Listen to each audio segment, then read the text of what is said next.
আসসালামু আলাইকুম। তাইলে কি অবশেষে কি হইতাছে, চাকরির বয়স 35 কিন্তু করা হবে। আপনারা ইতিমধ্যে অনেক নিউজ চ্যানেল, এটা বর্তমান বিষয়টা কিন্তু পুরো ট্রেন্ডিং অবস্থায় আছে।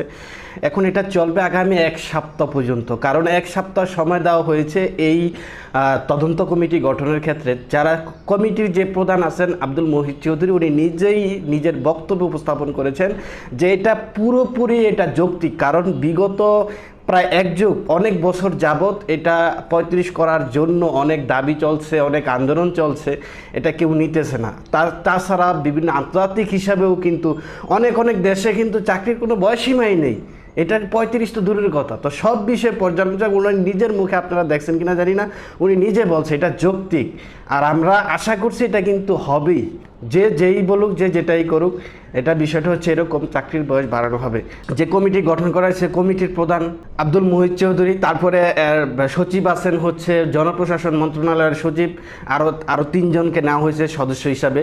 তো এই সব বিষয়গুলো ওনাদেরকে যে ওনাদের যে বক্তব্যগুলো সবগুলো কিন্তু পজিটিভ। আশা করি যারা এর প্রত্যাশী আছেন আপনারা নিরাশ হবেন না, বিষয়টা কিন্তু পজিটিভই আসবে আগামী এক সপ্তাহের মধ্যে।